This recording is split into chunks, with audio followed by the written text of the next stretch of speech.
All right, we are live streaming. Welcome to Abnormal Alabama. You know this guy right here? You know this guy? He is a Hugh Hefner wannabe. That girl out of his butt. Oh, and we're live now? Yes, we're live. He's So live. all you girls out there, y'all better get a ticket, get a number, get in line. I had one girl hold me up for an hour and a half down Orange Beach, you know, it's like, Kevin, you weren't there. You know, she come up to me, These folks might be watching. I hope so. Oh, Lord. His phone number. Oh, But it's Lord. easy to find. MyHauntedDogs.com. Yeah. Now, if you didn't notice, we have a special guest star with us tonight. Kevin Kane. Oh, I thought you. Kevin's with me every week tonight. Chucky. Chucky. That picture, he had a picture taken with a full grown Chucky. Yeah, I would have knife in my chest. That guy was pretty cool. Yeah. And somebody commented, you look like you're really enjoying that. Because I said, I'm getting stabbed by Chucky. Well, Yeah. you know, they must have a male version of that book, 50 Shades of Grey. You read. 50 Shades of Grey. I ain't never read that. I said a male version. Uh, You said the movie? No, there's some movie. I thought it was one of them romance horror movies. Well, that one girl that never probably go with it. Gosh. She looked like she might have some. Yeah. And, Come on, man. Let's go talk about Chucky. Chucky, courtesy of before we talk about Chucky, Oh, no. we're going to talk about clickbait. But this, you know, my other favorite book cover is that dog My haunted collection. And then you came out with this one. And this is now the best book cover by Kevin Kane yet. Let me tell you what, Stephen King don't have this going on right here. I don't think he's got the Crimson, the blood painting.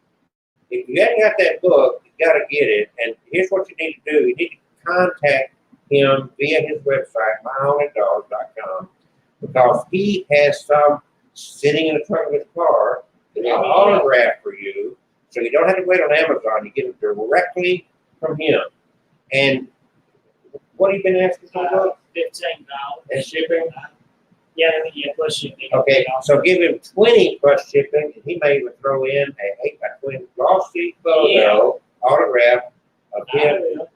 Keep in mind, folks, this is the next rock star of horror right here. I hope so. And the excellent thing about it is right now it's being made into audiobooks. So if audiobook is your pleasure, it'll be out before Christmas. Just in case you're from Alabama and never learned how to read. The actress reading it, I mean, she looked over the manuscript this weekend and she was right away. She said, I like this. I'm excited. I want to do this. Hey, all you truck drivers out there going down the road, get something entertained, audio, Kindle, Amazon. Yeah. Get it, guys. I mean, really, this, and it's female truck drivers too, so guys and Yeah, gals. yes, for anybody. And this will entertain you, and it'll get you a few hundred miles down the road being entertained. Yeah, so Whose voice is going to be on? let me pull her inside Coach Jill. Let me pull her up. I'm talking to her. So we have a goth girl over here showing her butt. too. But Chucky, if people, that's where I got it from. The Trick or Treat Studios is making these, but it's going to cost you almost $600. Did you get $600? No. Go on eBay, you can find a third party seller to get half of that knocked off. You get $300 for free. I did. I had to have it. Worth everything. So here's the deal. Out of everybody that came to Orange Beach, he's the only motherfucker that made money. I made a pretty good bit there, especially after my talk. The money was forking over, and I said, everybody should buy 2 copies each. Yeah. I mean, it was on that. Well, I gotta get mine.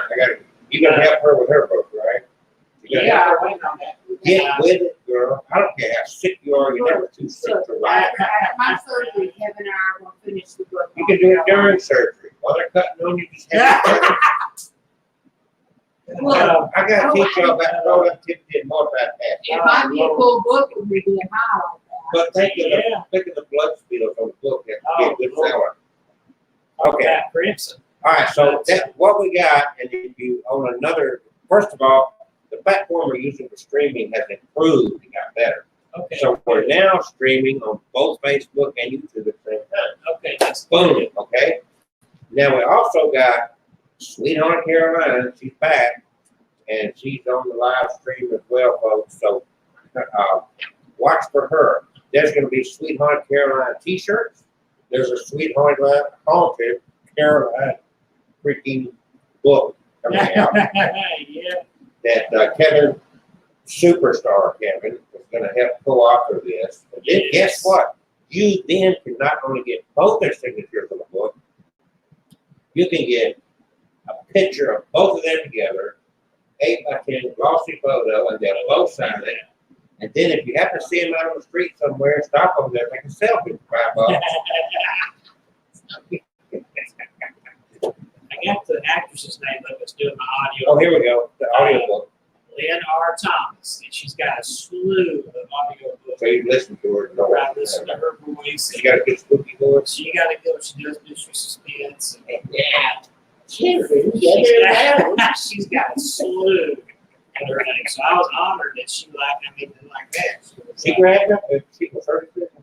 Yeah. You put it out there. And then, I sent it to her. I offered, which I did. Bang, right away. I'm intrigued, she said. oh, wow. And I'm Okay. excited. Oh, by the way- it's by royalty, so it's not having to cost.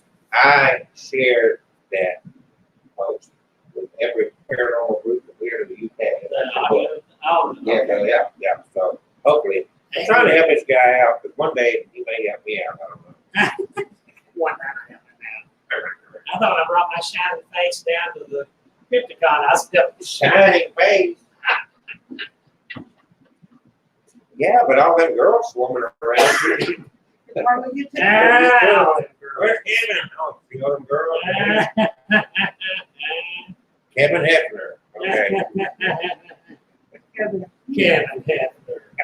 Kevin, His house. Hugh Hefner didn't have 300 dogs like he got. He got a dog. Anyway, myhaunteddogs.com, and we're going to get started here. And I think we got some spooky things to share. And one of them, last week or so was Halloween. And this idiot dresses up like some kind of mass murderer and takes a picture. Who took that picture of you?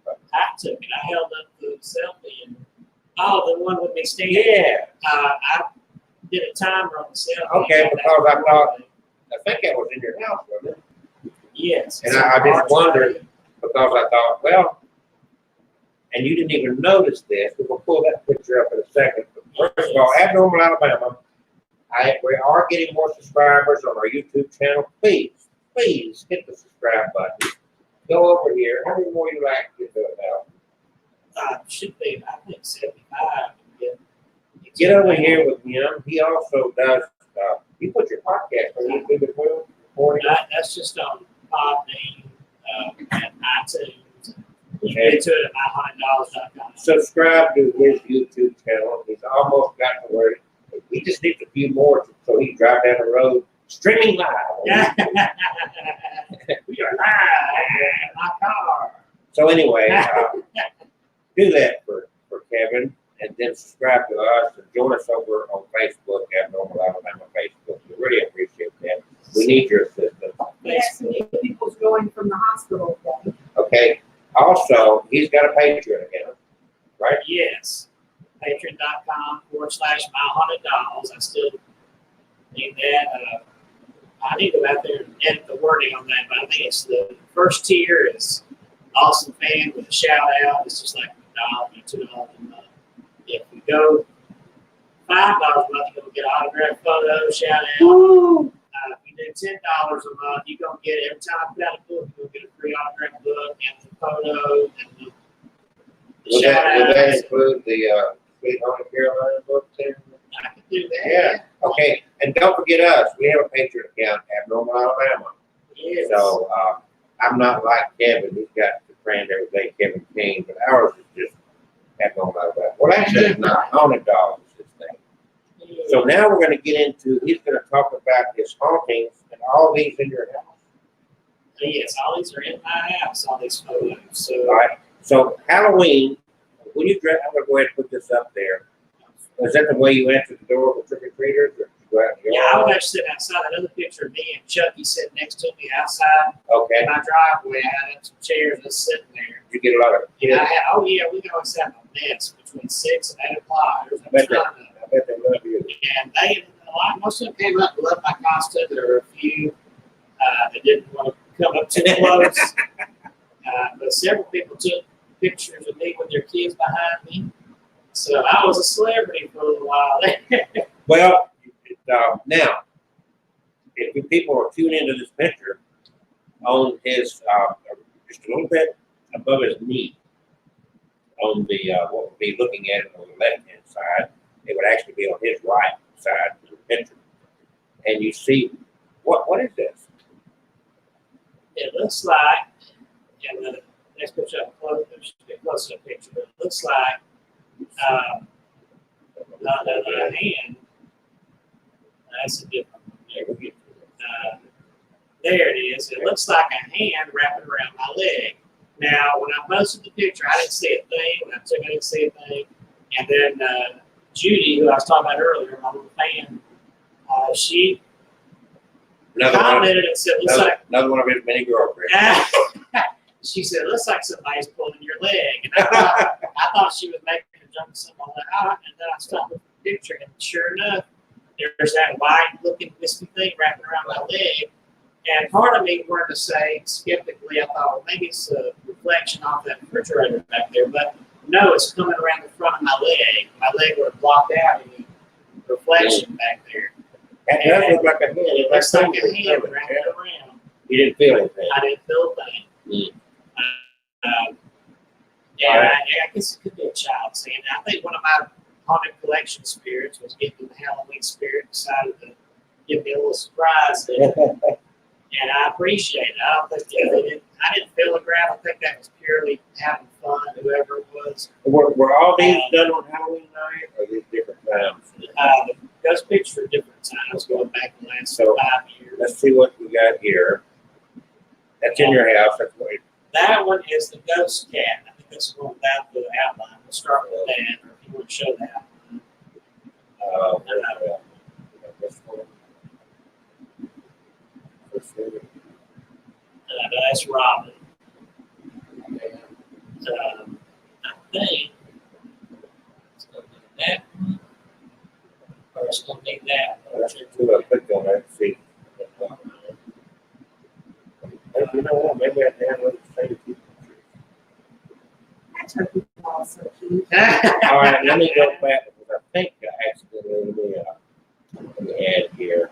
So go ahead and talk while I find this picture. So the outline, the picture one, not to be ashamed, you can see the original one there without the outline of what I saw, but I snapped a photo. I was doing EVP, amazing EVP, and then spirit box sessions. I don't think I had any dolls. I just was doing it in general there to see if I caught anything in the room there. And my cat, if you look in the upper left, no, the upper right corner, if you look at the photo, you see her little paw, she's curled up on the recliner. And I noticed below there, now the light at the way at the bottom is just the flash reflecting off the floorboard. But just above that, it looks like a wispy shape of something laying on the floor. Okay, this one's got the outline of a cat. Is that what Yeah. you're talking about? And it actually looks like the shape of a cat. And the reason that I was blown away by that is before that, I had two instances just in the weeks leading up to that where I felt a cat rubbing my leg. So this is without the outline. Yes. This is with the outline. And what is this here? That's the reflection of the flash on the floor. Okay. That's hardwood floor, it's real shiny. So, but that above that, I don't think had to do with that. It looks like a cat laying there. So where were you aiming at? I was just taking a picture toward the cat. Your cat And my cat, she's curled up there in the upper right hand corner. up in here. You see her little white paws curled up Okay, there. that's it right there. That's zoomed in. It was a little further back. I zoomed in so I could get a good shot of that. So your cat was in the original picture and then the ghost cat. Yeah. And, but like I said, I felt a cat rub against my leg. twice in the weeks leading up to that. And both times I looked down, thinking it was just my cat, I looked down, there's nothing there. Wow. And I go to look for my cat Natty, and she's off across the house somewhere curled up asleep. Wow. And I've only got the one cat, but twice I felt a solid cat rub my leg, and it wasn't visible. Hmm. So I think that is the ghost cat laying there next to my cat. I call it Shadow.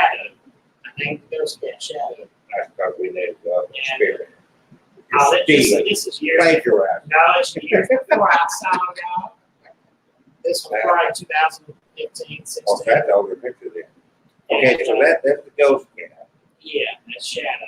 And since then, I felt that sensation. Let's see. There's the ghost hand again. Now this one, It's almost in the same area, isn't it? this is further into the room in the hallway. This is Robin. Now, if you want to show the doll, Robin, Okay. I'll Is this tell from the the story. same picture? That's a picture taken earlier of her doll sitting on the couch with me. I had her on the show earlier this year. She's the one that belonged to a 3-year-old child named Robin back in the 60s. And her nanny during the summertime was keeping her as a college age girl. Apparently, she cared more about the money than babysitting because it was the middle of the day, it was hot, it was summer, it was the 60s, with those large metal cars. Mm. And the nanny is driving down the street and she decides she feels like a beer. So she pulled off at the local bar, parked the car, locked the doors, left Robin in the back seat in that hot car, went into the bar, and guzzled down a bunch of beers over the next 4 hours. And Robin was out in the car. That doll was sitting right next to her. It was her favorite doll. Robin died in the car next to that doll. The doll's arms, you can't really see it's clear in the picture, but the arms are discolored from the heat, and some of her fingertips melted in On the dog. on the doll. All right, so what is this? And, The night I was doing the first DVP session I was doing with that doll, well, actually, the DVP that I did Spirit Box, which I got for a chatter over there. And when I ended the session, I heard little footsteps in the hallway. And I said, I bet that's Robin. So I went to the hallway with my digital camera. I said, Robin, if that's you, I would love to have your picture now. Please have it. And I snapped the photo, and there's that white outline of a little girl wearing a dress, and that picture you see there showed up on the camera. All right, Catherine, I need you to step. I'm Kevin. I'm going to look at this.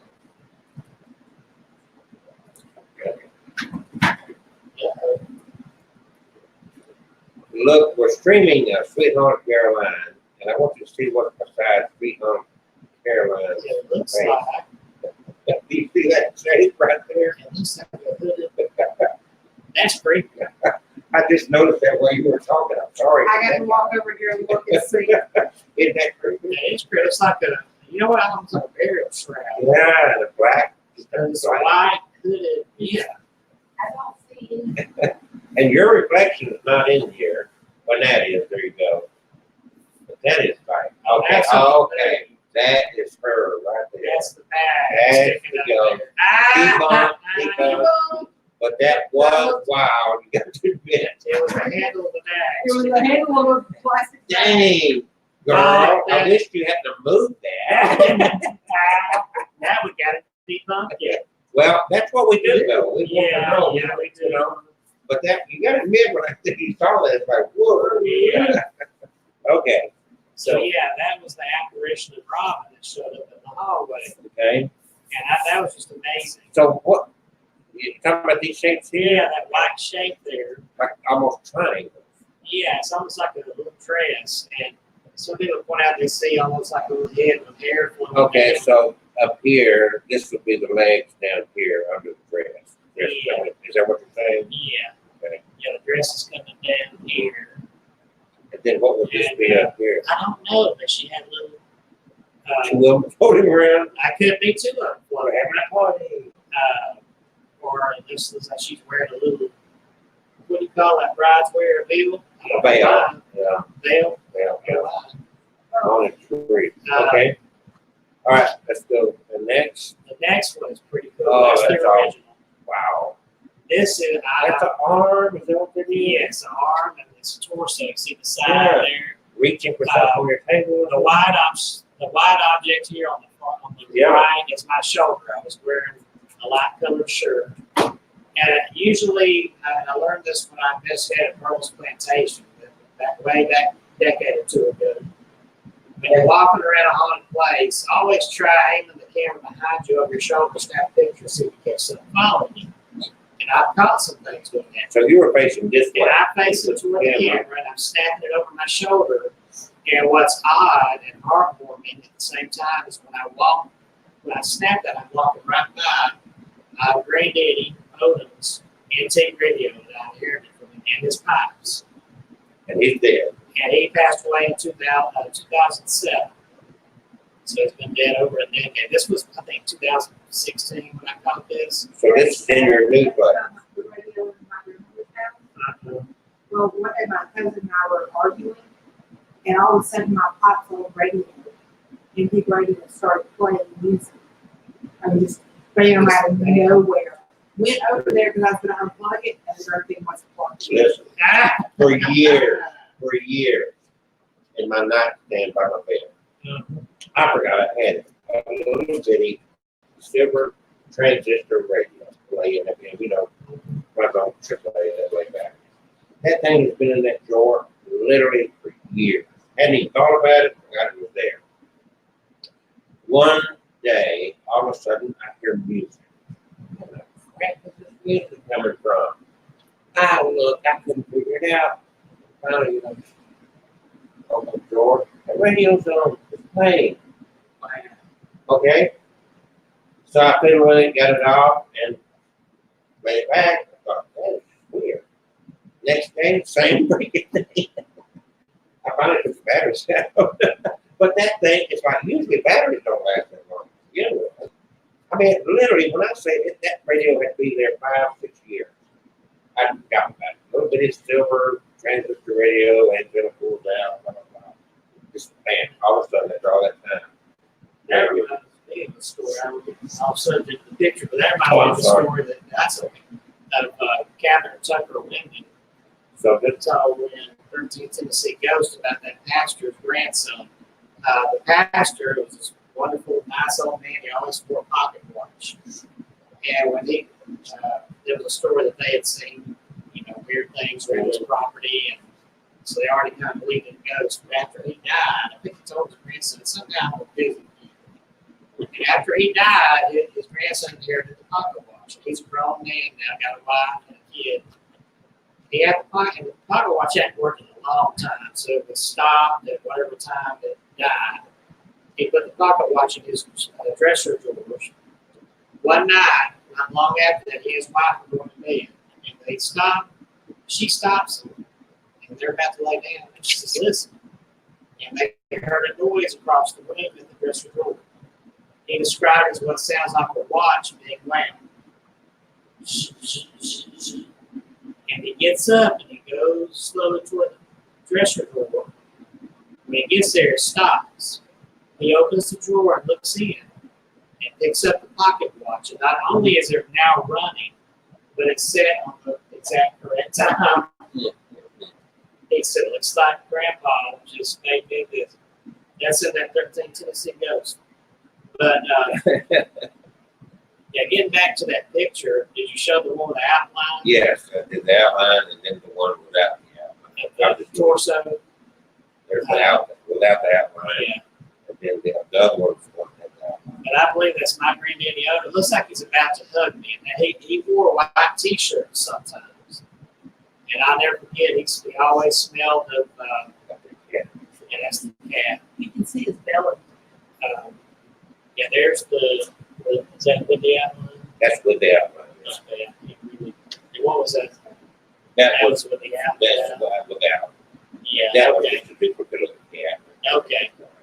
But yeah, it looks like a torso, part of the torso. You see the side and the arm outstretched like he's about to embrace it.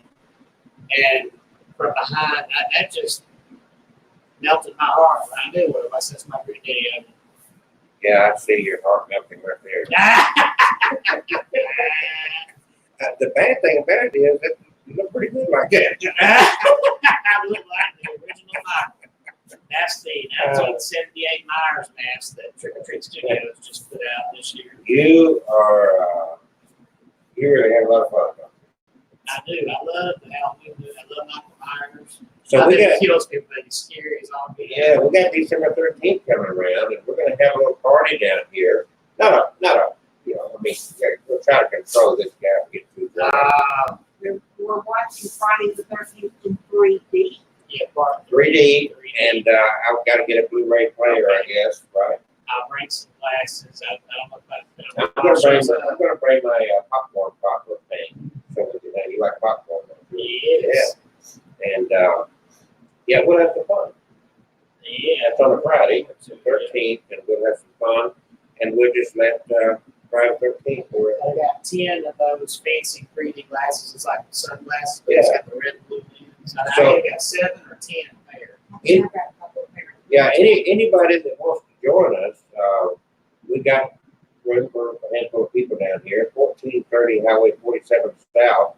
And even on Tuesday nights, we welcome company. We also welcome your stories. Yes. If you've got some haunted stories, we love hearing these stories. 888-501-6689, extension 2, please. And we'll be glad to entertain your stories. If you've got any questions, especially for Mr. Popularity over here, Kevin Kane, if you're a female looking for a boyfriend, yeah, I think he's on Plenty of Fish. Looked over. My haunted dogs on Plenty of Fish. Yeah. His avatar on the dating sites is Chucky. But anyway, with all seriousness, we do welcome your company. We welcome your stories. I'm working on a book that I haven't talked about yet tonight, Dating the Dead. And I've talked about this. I've got good feedback on it. And oh wow, he's going to share a story here in a minute. But I'm going to talk about my book for a second. If you go to datingthedead.com, that's a good teaser location of the book I'm working for. It's a compilation, really, of stories. What most of those books are about is a compilation of stories, right? Yeah. But these are real stories, and this I've got some history in this because I've shared this a few times. But in 1 year, I had 2 different ladies, 2 different parts of the country that solicited my help in regards to a relationship. They were having a ghost. One of them, St. Louis, was having a relationship with Freddie Mercury from Queen. And I said, I thought he was gay. She said he's bisexual. And she wanted to fly me out to St. Louis to marry her to his ghost in a rose garden. The same year, I had a lady from Denver, Colorado that called me. She had a florist, and she was married to JFK Jr. And she had opened her florist in a mortuary, what used to be a mortuary.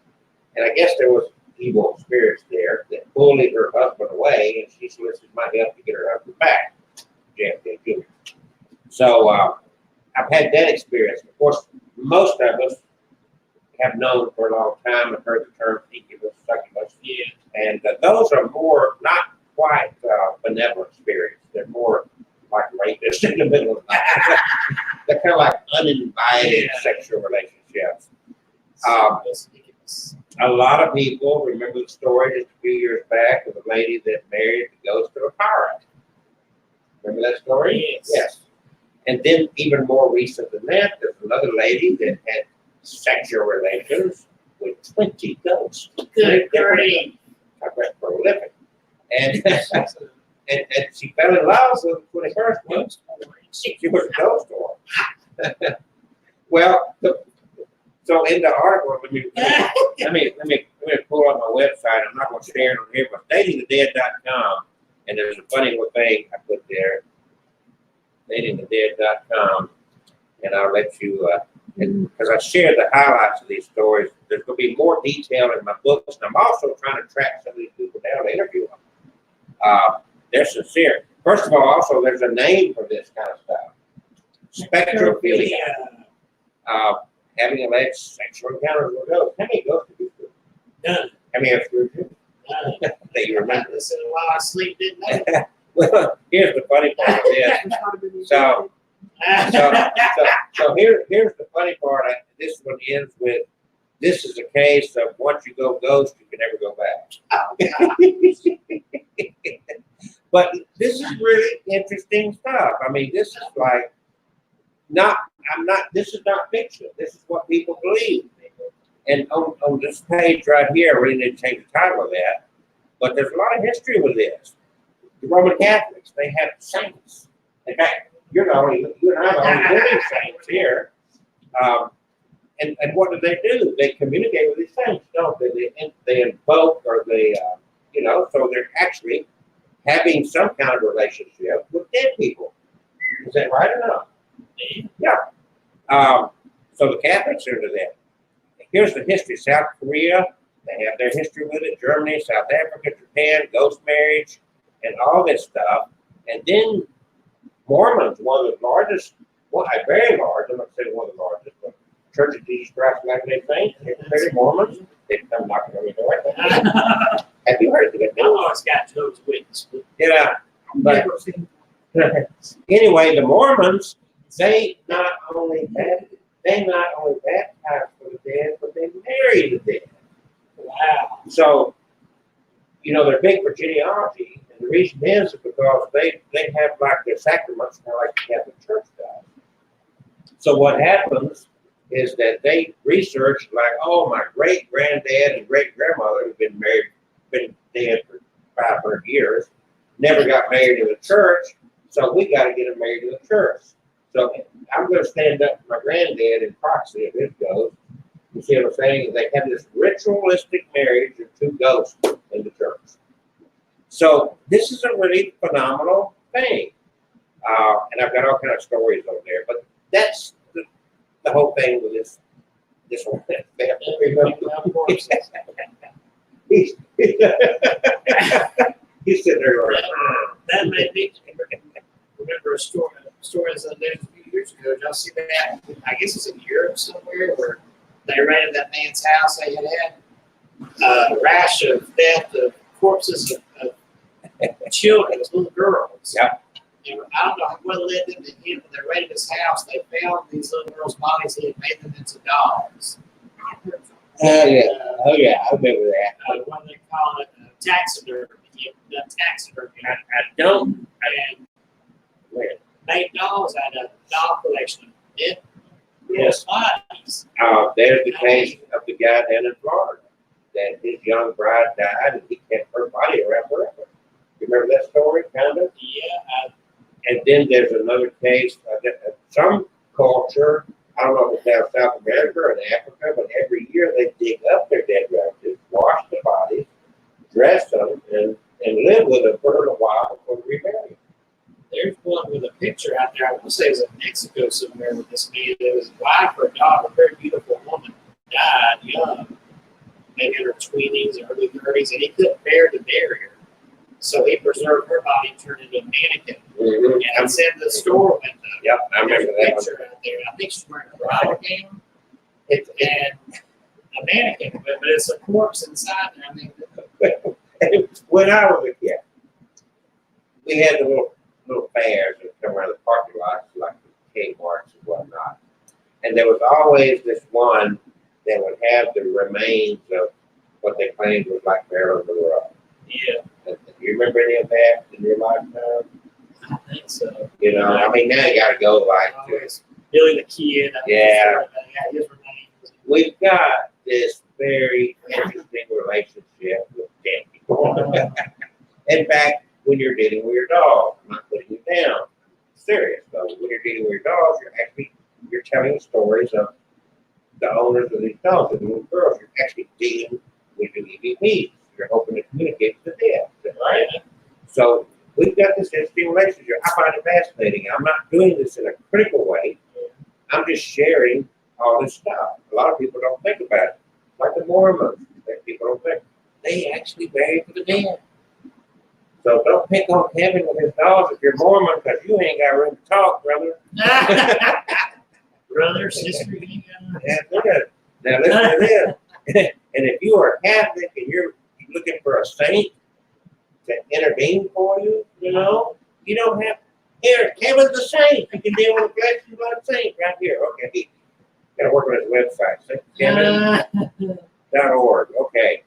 All right. So datingthedead.com. You get some really tantalizing tidbits of these stories, what to look forward to in that book. And this is not something fiction. It's just research I've done because of things I've experienced, not personally, but working with other people. I've never had.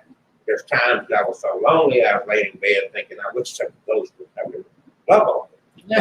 Never happened. I feel like I got anally probed one time. I prefer something more solid than mine. Man. You call me a solid philia. There you go. Well, there's one guy, and you probably saw this, that claims that he was raped and lost his virginity to a Bigfoot or something. Oh God. One that has an alien. There's this one guy that he spent his whole life doing his paintings of aliens, saying that he lost his virginity to an alien when he was like 12 years old. So there's this really fascinating. These people, if you talk to them, it's not like they're crazy off the wall people that are going, they're functioning real people that genuinely, sincerely believe this story. If they're not, they're pretty damn good con artists, I say that. But they believe it. So anyway, datingthedead.com. I'm working on that book. We're going to go on a tour with Kevin, and he's got 11 books, and then we're going to bring the Haunted Dog, Sweet Caroline, probably bring Chucky with us, then Dating the Dead stuff, t-shirts. We're going to just mass do this stuff. We're not going to do any big events anymore. We're just going to go bombard the city, stand on the street corner, and say, and the Sacramento too. So that was a pretty popular thing. Make sure nobody gets trapped inside. I got a license. You know, that was the girl. She was nervous. She's in there. She told me, she said, it was dark, there was a little candle behind me, and I couldn't quit thinking about Kevin. And then all of a sudden, she said, I'm sitting there and I see Kevin appear in the mirror, and then he put his luscious lips against my lips, and his tongue. He's a dirty old man that's making up stuff. So we got 50 Shades of Kevin. All right. So let's see. Okay, we're doing. This is moving slow tonight. You got a good story for us? Yeah, right here in Alabama. It's the Alabama Prom Girl Ghost. Now, there's several, there's more than several around the country and the world of hitchhiker ghosts. And probably the most famous two I've heard in my life was Resurrection Mary in Chicago.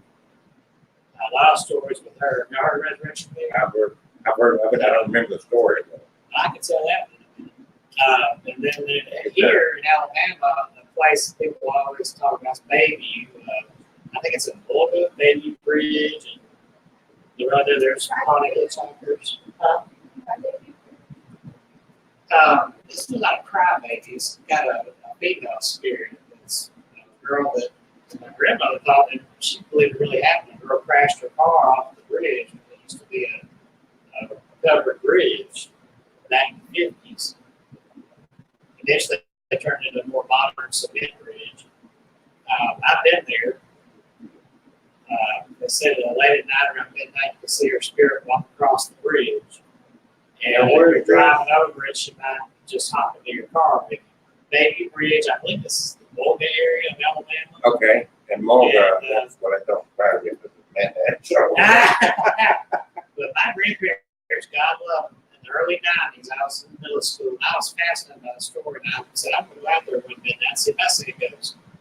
And I spent the night with my grandparents one Friday night. I was in middle school, and they offered to drive over at midnight, bless their souls. And we parked next to the bridge, and we drove over a few times and struck at midnight. It was very foggy and very creepy, but we didn't see a ghost. But if you look at that swirling fog, you can make up images in your head of what you're seeing. That's kind of at night time, that whole area. Yeah. We went back to daytime the next day, and then Saturday morning, and it's a beautiful bridge, but there was graffiti all over the side, the cement sides. My papa took a picture of me and my grandmother there. Yeah, that's always, the story's always been around a long time that people say heard ghosts walk across the bridge and struck at midnight. And then there's just other urban legends added. If you, one of them said, if you get out of your car and toss a piece of candy on the bridge and turn around, count to 10 and look back, the candy will be gone. Well, I got out and tried that same night. Nothing happened. So, Yeah. Those will- Like, where are my ghosts? but this Alabama prom girl goes, this one's even creepier. The truck drivers share this story. In fact, this is in the book called Truck Driver Ghost Stories, or Trucker Ghost Stories. And this is one of the few here in Alabama. And as told in the, You can power button on there for this year. Thank you. it's, I had to turn it on for the yeah, red it box. is, yeah, Sticky it's doors. You got to spill tea. I spent a whole thing of tea. Then he comes in. Coke, spewed, Okay. and Alabama prom girl goes. Now this is written in the author wrote these stories is the person that shared it is telling it. So this lady that shared it was Creole Williams. She said, "This is Creole Williams from Hamilton, Alabama. Let me tell you about a ghost story from over between Natural Bridge and Jasper, Alabama, on Highway 5. We know that area good. And it's around Nauvoo. Some time ago, I don't know exactly when, but years ago, a young girl had been to the prom with her boyfriend. It was a rainy, foggy night. Afterward, they were on their way home and got into a fight. She told him to let her out, and he did, and she would walk. So there she is by herself walking down the side of the road, and she was struck by a truck driver who was hauling it down the road. He didn't stop. It was a hit and run. She was found the next day, her body lying in the ditch. And she was dead, of course. From that time on, if you're driving a truck, if you're a truck driver and you're driving down Highway 5 at night and it's dark and rainy, they say that her spirit will climb on your step and ride with you, looking in at you through the window to see if you're the one who ran her over. And then the storyteller says, now, I'm not saying I saw her, but I do believe in it. And I have a friend who was actually trucking through there on a regular basis when the accident happened. So this actually was something that happened as far as the girl getting hit out there. And then about 3 years ago, I was on my way home, and it was about midnight, raining and foggy, and I cut through Highway 5 on a shortcut home. But I refused to look out my window. But it felt like something was peering through the window at me. And I have not been through there at all since then. So that's pretty eerie to be a truck driver up in your cab driving, look over, and there's this girl peering in the window at you, staring you down. I've had that many times. She was usually knocking on the window saying we'd like to party. There's another story here I really like before I tell about Resurrection Mary. This one is creepy, just the name of it. The Bloody Bride Bridge. Bloody Bride Bridge. Bridge. Before I forget it, and I want you to read that. Okay. You go south on 65, south of Montgomery. I forget exactly where, but have you been to Murder River? No. Okay, we'll talk about that later. I want to plant that seed, finish your storytelling, but you made me think of it. Okay. Murder River, the sign is right there with the state, Murder River. That's the name of the river. All right. So this is in central Wisconsin. People outside there are not familiar with the Bloody Bride Bridge, but there's a specter that haunts this bridge. And this is the storyteller talking. I wasn't either. I was skeptical until my first semester at UW Stevens Point. That's a college there.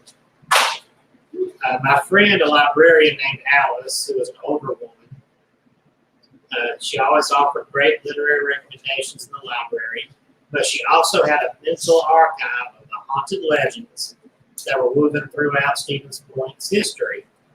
And she first told me the legend of the Bloody Bride Bridge. I love that name. The reputed history It was that a young bride was killed in an auto accident on Highway 66 there on her wedding night.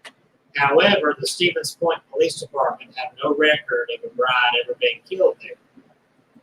Sometime after the alleged accident, there was a police officer who was driving down Highway 66 who suddenly slammed on his brakes to avoid colliding with a young woman dressed in white who had wandered into the middle of the road.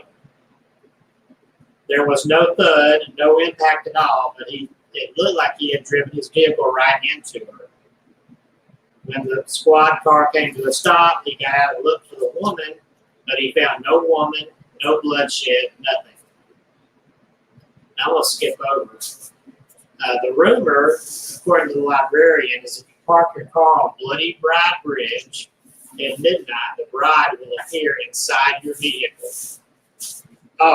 Let me go back to the cop. When he saw that there was nothing outside, I shouldn't skip this part. He got back in his car and he thought maybe he was sleepy and imagined it until he looked in his rearview mirror. And there in his back seat was the bloody bride staring back at him. So, that's where they say legend has it. If you park your car on the bridge at night, she'll show up in your vehicle. Okay, now back to the storytelling. She says, I thought about the legend for weeks, and when Halloween rolled around, the opportunity simply stared me in the face. I had convinced my boyfriend to abandon the party town of Oshkosh for a weekend and enticed him with the legend of the Bloody Bride. So we, along with my sister, who wasn't very happy about having to sit in the back seat, drove out to the bridge on Highway 66.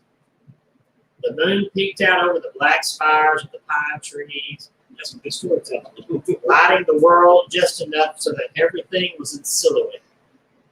We parked on the bridge overlooking the Clover River, and even the water was dark and silent, winding its way beneath the bridge. With the exception of one set of passing headlights, the night was very much empty and devoid of life. We waited in silence in the car as the digital numbers on the radio turned to 12 o'clock a.m. We stared down the stretch of road, illuminated only by the headlights from oncoming vehicles. But the bloody bride never wandered out, nor was she sitting next to my sister in the back seat. Good for the sister.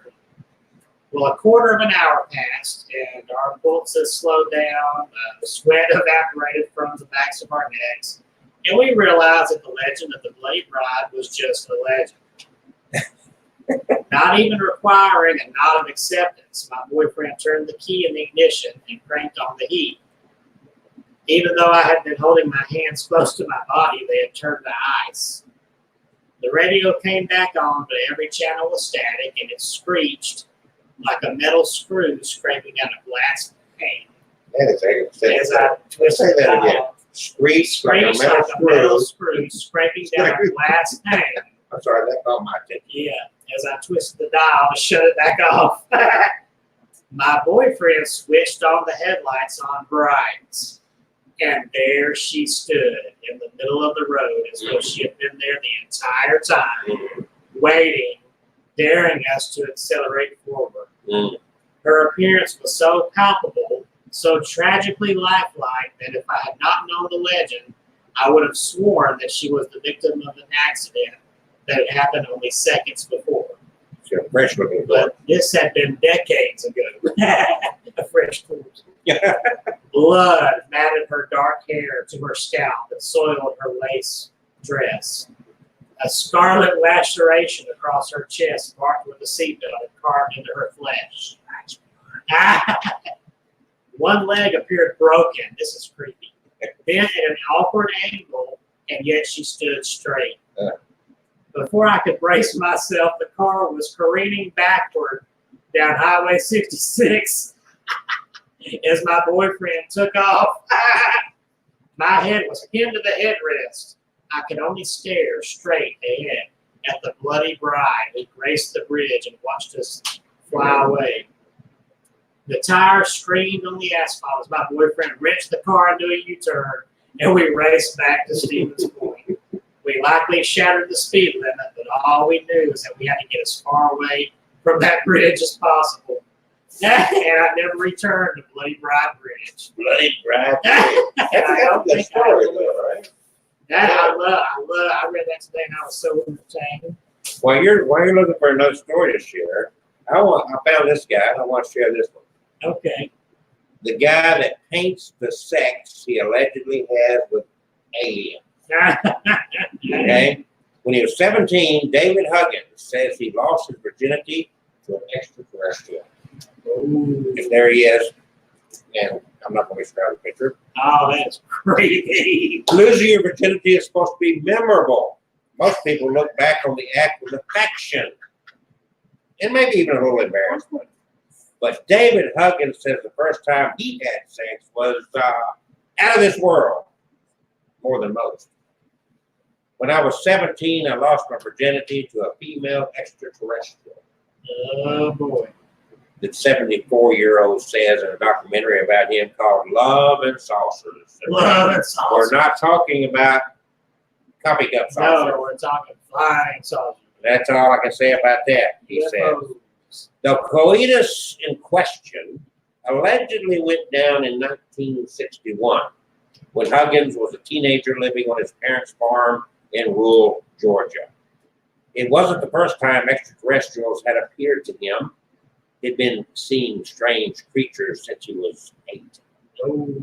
But on this day, as he was walking through the woods near his house, an alien woman appeared and seduced him. I thought, if anything, I'd be losing it in the backseat of a Ford. Something like that. Well, it didn't work out that way, he says in the film. And if you see the 74-year-old man is just holding his artwork here in this picture, he's still got a big grin on his face. Yeah, he does. Must have been good. According to Huggins, these visits from extraterrestrials and his sexual relationship with them continued into adulthood. When I interviewed him for this story, Huggins told me his last encounter with Crescent, his name for the woman in the woods, was just 6 months ago. 70-something-year-old man still getting her done. I was sitting down in a chair, and the woman, Crescent, was behind me. She put her arms around me. And that's about it. I don't know anything else outside of that. Huggins is unnervingly matter-of-fact when he talks about his encounters. It sets him apart from what most of us expect from truthers and UFO enthusiasts. He's not in it for the notoriety and doesn't care if anyone believes him. When Huggins talks about fathering hundreds of alien babies, and yes, that's another facet of his encounters, he sounds about as even keeled as a farmer explaining crop rotations. You thought I was weird. It's one of the things that drew filmmaker Brad Abrahams to track Huggins down in Hoboken, New Jersey, where he lives now. Abrahams heard Huggins' story on a podcast about UFOs and the paranormal. In a sea of outlandish claims, there was one that rose to the surface, he said, and that was David's story. Huggins was born in rural Georgia in 1944. In Love and Saucers, he talks about hunting for arrowheads in nearby fields for fun and not liking the evangelical Baptist church his grandparents took him to sometimes. When strange things, beings, that no one else could see started appearing to him around the farm, he thought he was losing his mind. What do you think? I think so. I'm sitting, you live in 300. How can you be Oh, judgmental? come on. Sitting here in front of Chucky. I had no children, Will. Not yet. That we know of. He may kiss and not tell. I'm sitting under a tree, and I hear this voice say, David, behind you. And I turn around, and there's this little hairy guy with large glowing eyes coming straight towards me. I thought it was the boogeyman.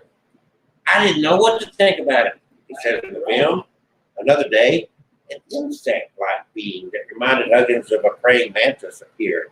I was terrified, he says. It was like, what in the world am I looking at? And for an 8-year-old, you don't know what to think. Once the shock wore off, Huggins says his encounters were weird, but not all that threatening. When he left Georgia in the mid-60s for art school in New York City, the beings followed. Nocturnal visits from Crescent.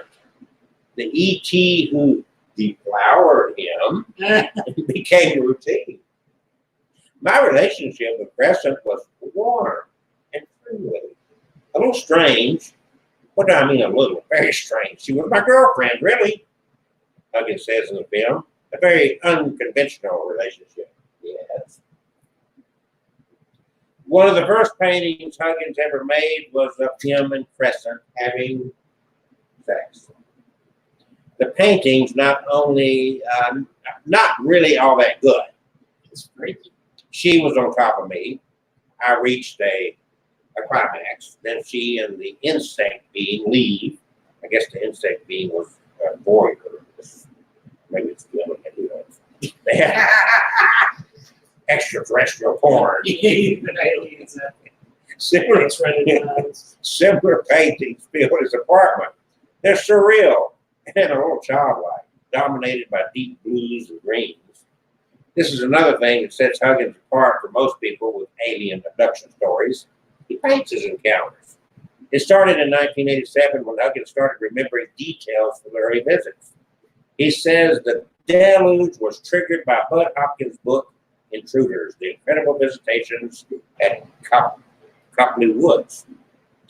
It was like a compulsion. I was being led to the book, he says in the film. There's this chapter, Other Women, Other Men, and I start reading it, and I go, oh my God, this is the woman I never told anybody about. As I was reading it, memory upon memory came flooding back. It was image upon image. They wouldn't stop. I think what bothered me the most is I didn't know what to do with it. I was so scared.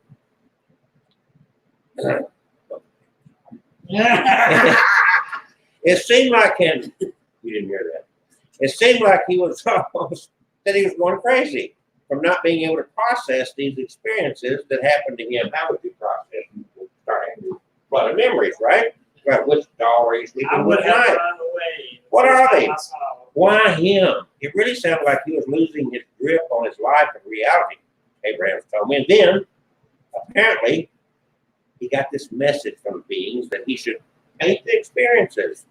And as soon as he started doing that, it changed him. He said it was a release, not the sexual kind. Yeah. He was able to sleep for the first time in weeks. And since then, he's painted every single detail of every single encounter. 100-something paintings. It's art therapy. I don't know if that's how David would describe it, but that was a big part of what I wanted to show. Once he found a way to show the rest of the world, or even just himself, what happened, visually, through art, he was able to process, make sense of it, come to peace with whatever it was that happened to him, Abraham said. What Makes Love and Saucers a very good documentary about a man who paints himself having sex with aliens is that Abraham lays out the details of Huggins' story and lets viewers come to their own conclusions. At its core, Love and Saucers is a film about belief. The first half of Huggins telling his own story, but the second half is interviews with friends and neighbors. Some of them were not aware of Huggins' encounters beforehand, but they all believe it. Then there is Jeffrey Kripal, a professor of philosophy and religious thought at Rice University in Texas. He spent the early part of his career studying erotic mysticism, good part of the Bible, which led him to study alien abduction literature. You know, I've delved, it's just amazing. You start digging in our history, it's full of this kind of stuff. It really is. The whole history of religions is essentially about weird beings coming from the sky and doing strange things to humans. That's kind of explains what happened to heaven. And You ever his, seen an alien? Never touched an alien? yeah, he don't admit to a lot of stuff. Ah, It took him forever to admit that he actually smoked a cigar. hey. The skull, but or the snuff. Okay, those events or encounters have been framed as angels or demons or gods or goddesses or what have you. But in the modern sort of secular world we live in, they get framed as science fiction, he says of Love and Saucers. Cripple believes Huggins. He says the mix of terror and euphoria Huggins describes lines up with age. Old descriptions of humans encountering the sacred. Plus, details of Huggins' abductions mirror those described by other people Cripple has interviewed who believe they've had supernatural experiences. I'm completely convinced they're not lying. They're being very sincere. But again, what it is an entirely different question. And that's where I think we need a lot more humility. He says, whether or not you think Huggins has really been having sex with aliens for the past 50 years, what's apparent is that Huggins himself believes it. Consider that this man isn't lying and that he's communicating something that he's experienced. But it doesn't have to be taken literally. Someone cannot be crazy but still claim to have these completely unexplainable experiences, it says. Hey, rest this out. But I think it's more fascinating than whether or not the truth is out there is what stories like Huggins say about the impulse to explain away what we do not understand, and our limited ability to interpret all the sensations, experiences, randomly firing neurons that come with being human. When I asked Huggins why he thinks the beings appear to him, he said, I have a feeling that tens of millions of people, perhaps hundreds of millions, have had similar experiences. We just don't admit to it. Perhaps, and mainly children that have these experiences. A child wants to admit he got raped by an alien. That's all I can say. But I think as children, we're so open to things that these beings can appear to us. I know I never closed up on it because it has continued throughout my whole life. So that is a story right there. Fascinating. And you know, I feel so violated.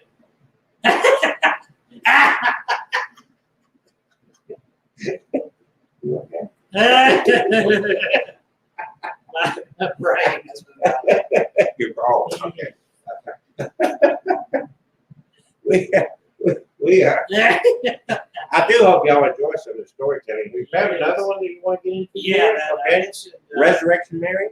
Resurrection Mary. We haven't talked about Okay. her before. Well, I really wanted to share that because I don't know if you'd ever heard of him or I've not. never heard it. And those things It's a solid fascinating. painting. And you know what? This kind of ties in with having relations with ghosts.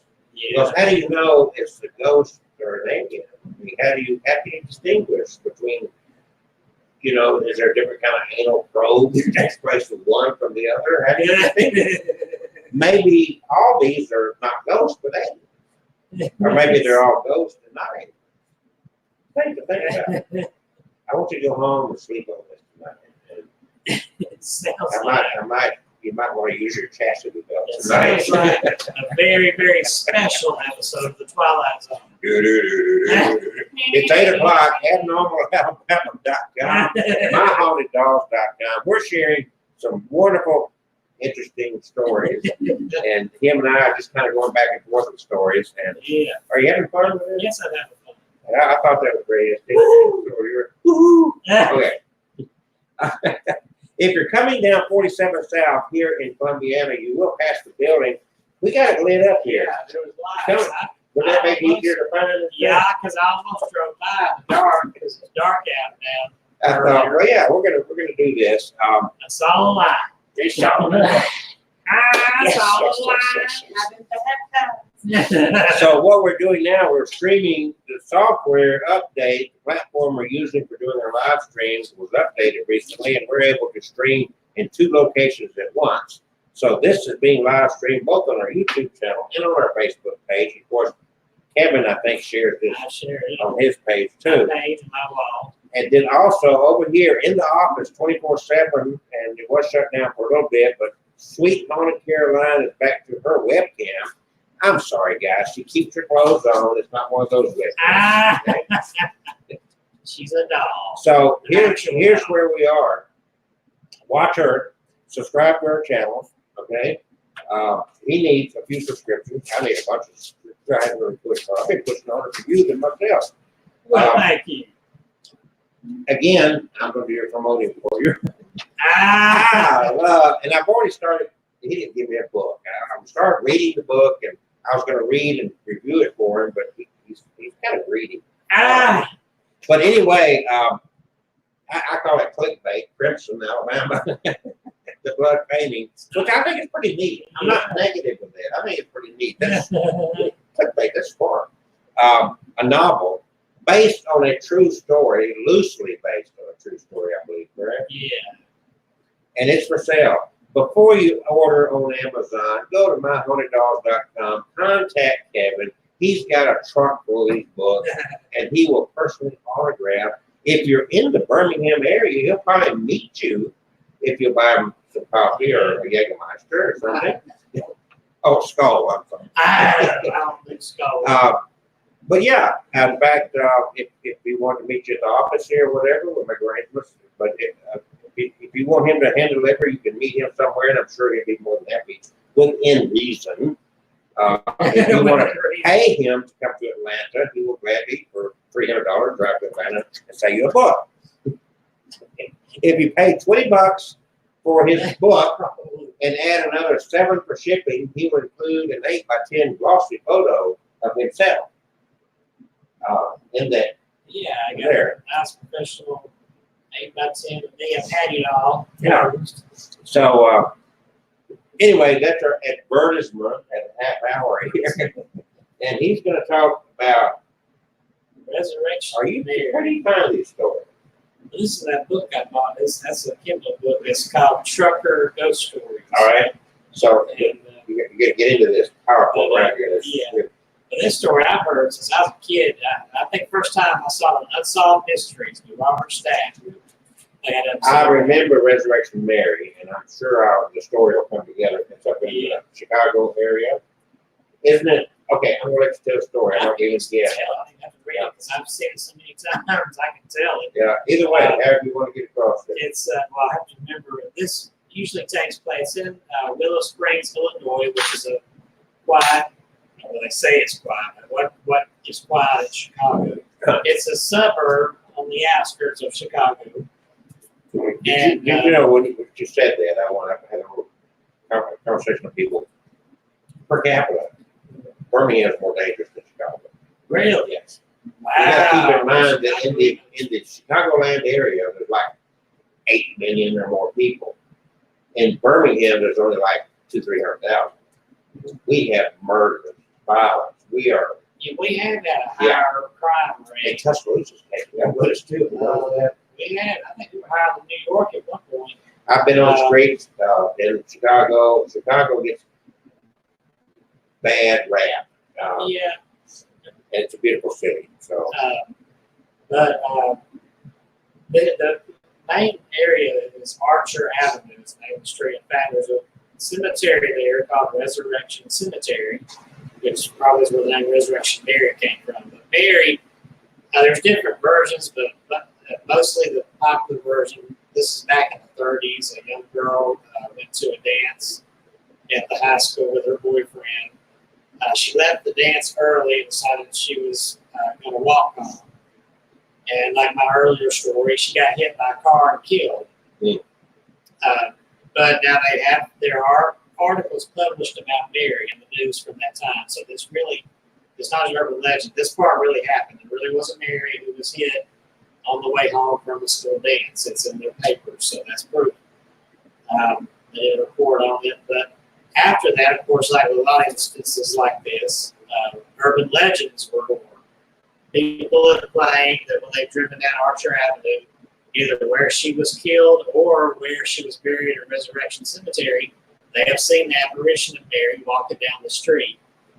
Some people report that she looks like a solid, real person. In fact, there's a taxi driver in the 70s who was driving down there and he saw a young lady walking along the side of the road.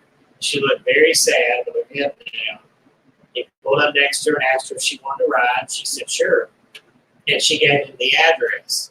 She got in the back seat. She was very quiet near the ride. He gets the address, and guess where it is? The Resurrection Cemetery. He turns around and looks at her and says, are you sure this is where you want to be? And without a word, she got out of the car and shut it, walked toward the cemetery. He said, all this time she's like a solid person. As she walked toward the cemetery, she became more and more transparent until she faded away into the gates of the cemetery. Another, and here's a really, this one is where evidence was left behind. I like this one. There's a police officer who was patrolling Archer Avenue and got to Resurrection Cemetery. And as he drove by, he looked over and saw a woman, a young girl at the gates. It's one of these metal gates, double door gates that open and shut, and it's locked at night time. He saw a woman on the inside of the gates with her hands clasped to the bars looking out. And his first instinct is somebody unlocked in there. Uh-oh. So he turned around, came back, and got out and looked, and she was gone.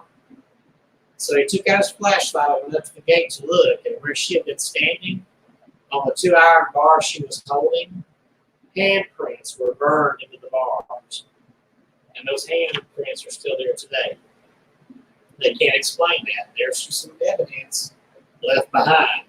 Physical evidence. Yes. The creepiest I've heard, just because of the way it looked, there was a woman and her husband were interviewed on the Unsolved Mysteries episode with Robert Stack. I used to love the show. Oh, I did too. He was, yeah. He was great. And a perfect voice. Yeah. But they told the story, did the dramatization of it, and whoever the actress was that played Resurrection Mary, she was fantastic. But this woman and her husband were interviewed for the segment, and they recreated, dramatization of what happened. She and her husband, when they were newlyweds, were coming home from a party with their friends in the back seat, and they went down Archer Avenue. Now, they weren't even thinking about a ghost, but she remembered when they turned on the street, she vaguely remembered the ghost story. And she thought, well, that'd be cool if we saw something, but she wasn't really looking. Finally, as they got down the avenue, the headlights fell on a figure on the side of the road. She said it was a woman in a white dress. They pulled up next to her, and her husband started slow, and she remembered next door. She said, don't stop, don't stop. And he's looking at her going, what are you talking? She said, don't. And he kept going by, and the girl in the back seat screamed. And the husband, all he knows is he heard a scream. He floorboarded the gas pedal. When they got down the road, he looked back and said, what's going on? What's the matter? She said, I looked, and that woman had no face. They said she had blonde hair spilling down, but no face. It was like just a smoky mass for her face. Yeah, just like that. I wish we had a movie like that. She said it was just like a nightmare.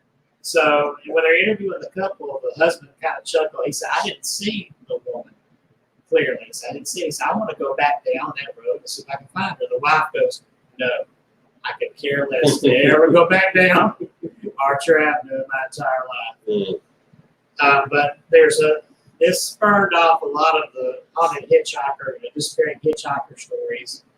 One guy claims that he met Resurrection Mary, and the same thing happened. She gave the address. He tried to take her home, but this time, instead of Resurrection Cemetery, it was a house in a neighborhood. And when he turned to look back at her to say, we're here, she had disappeared from the car. Well, he went up to the door and knocked, and this old woman answered, and he said, ma'am, I had a young lady in my car that asked me to drive her here, and she disappeared. And he noticed inside the door a picture on a bookcase just inside there. And he said, well, that's her in the picture. First, the old lady got mad and said, I don't know who you think you are, coming up here. I'm tired of you people bothering me. He said, no, wait a minute, ma'am, what are you talking about? She said, that's my daughter, Mary, and she died decades ago. And so he left in shock and realized he had a ghost in his car. But that's been twisted over the years. People claim that he gave her that she was cold, he gave her a jacket, and when she disappeared, she took the jacket. He went to see the grave, and there was a jacket on the tombstone and stuff like that. But that's not what really I think happened. That's just twisted and urban legends. But if you go and look up, Resurrection Mary, especially in Chicago, you'll find some actual evidence. The handprints on the gates where the officer saw her inside there peering out. The article about her death, she really was a person who lived. It's not just straight up urban legend. But that was one of my favorites to hear. That was my favorite. That story's been around for a long time. Not since the 30s. Yeah. Fascinating story. My turn. Oh, that was another. We're going back to dating the dead. Oh, Dating the dead. just another. No alien pro here. But I like the way this was written in Esquire magazine. I'm going to share this as it's written in Esquire magazine because it falls right in harmony with what I'm doing with Dating the Dead. Go to datingthedead.com. Last night, you ready? Okay. Last night, I slept with my window open. In the middle of the night, I felt a presence, a cool, gentle touch that moved deliberately up my leg. I'm not going to touch the leg. Toward my thigh. Was it happening? Was I about to experience ghost sex? In fact, no. I'd forgotten the window was open, and the sensation was an above average size mosquito. Oh, gosh. I killed it. It was gross. For now, I would not have an encounter with a horny aberration. While getting the bug guts off my hand, I consider maybe we've been sleeping on the concept of ghost sex, or spectrophilia, as the academics call it. After yesterday's headline about Amethyst Realm, who's on my website, by the way, a British woman who's now engaged to a spirit, I considered what it might be to lie next to a ghost. And no, I'm not referencing my last relationship.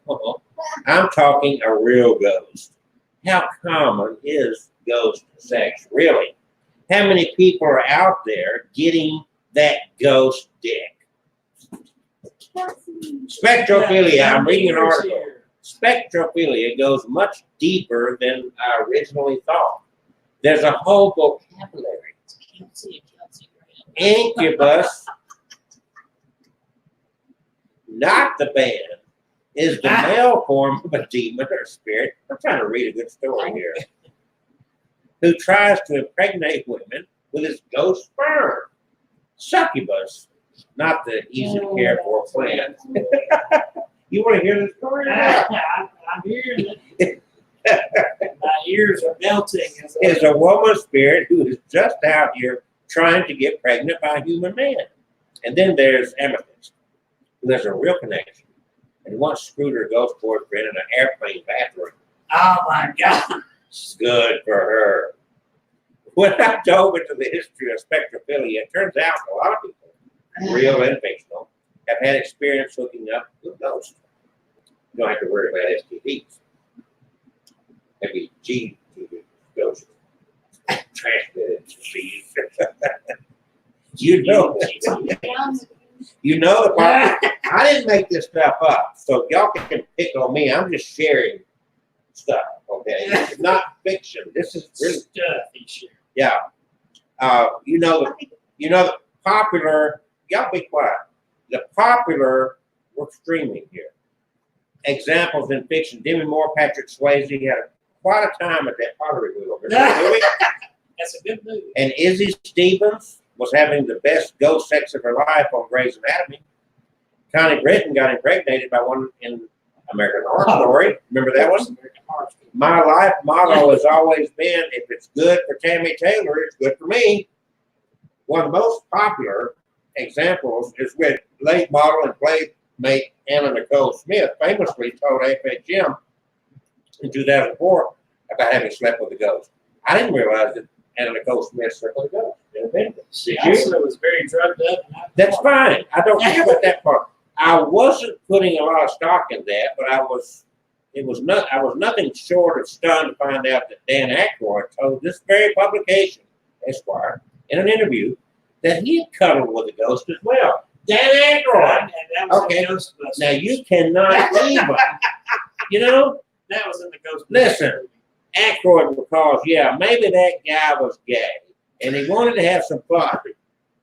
I'd be surprised if I was his type, but when you're dead, you take what you can get.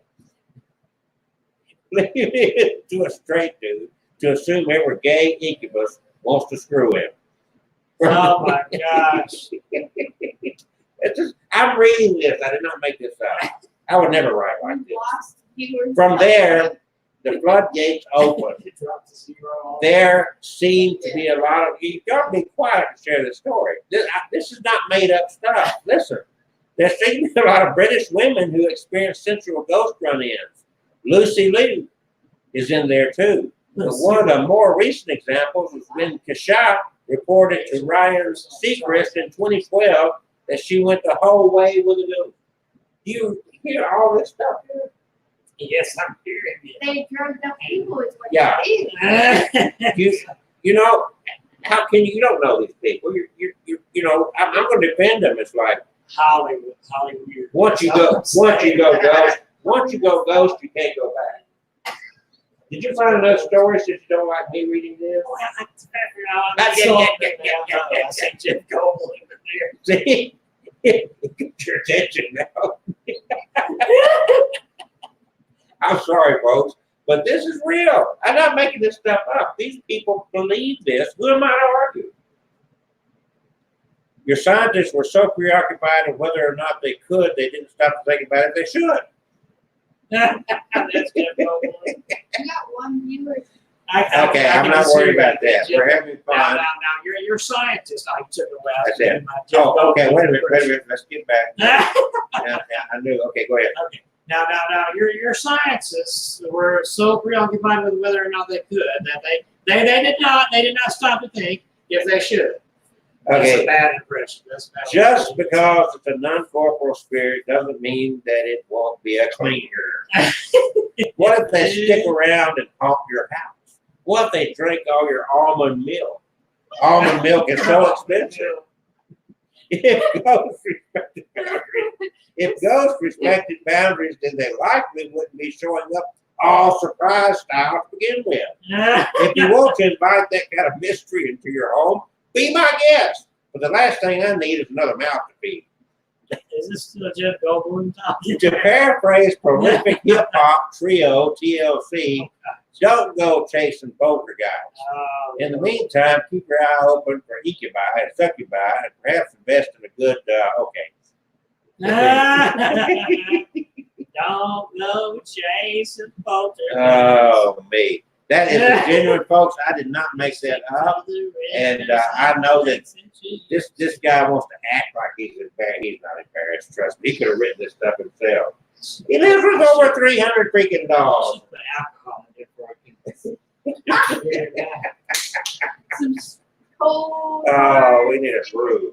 A brewski. We need a brewski to get through this stuff. Do you have another story? Is it like my story? Oh. You love that story.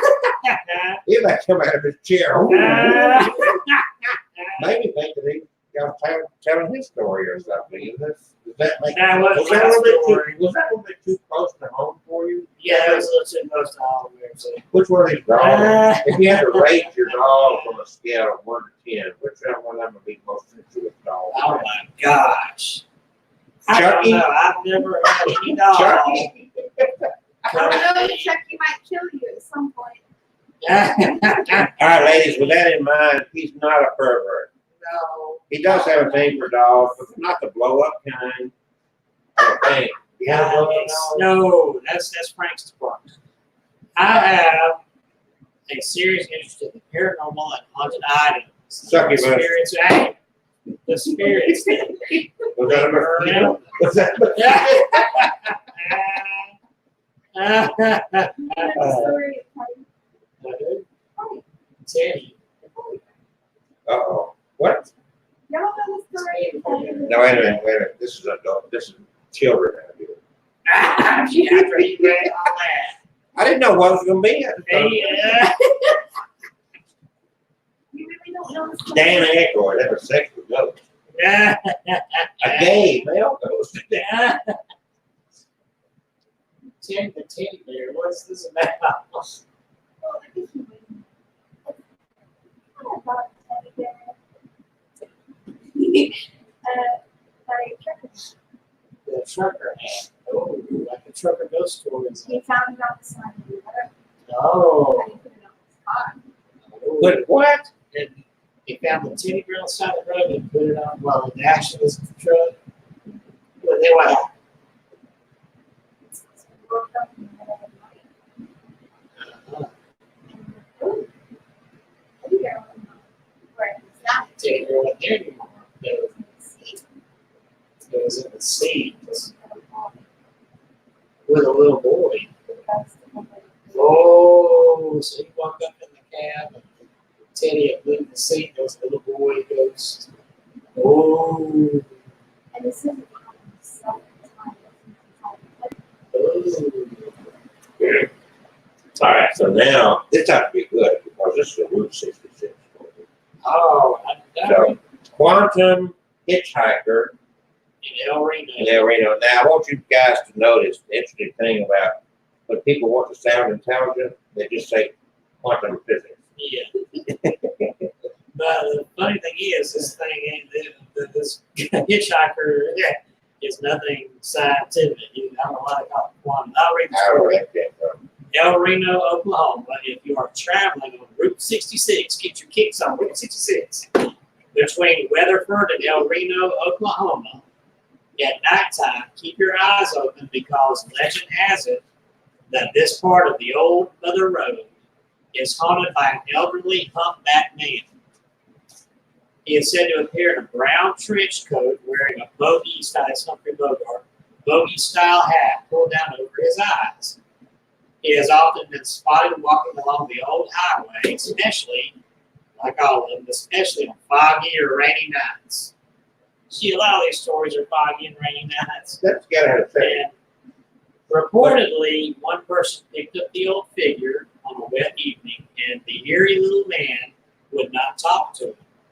Soon, the old man tried to jump out of the moving car.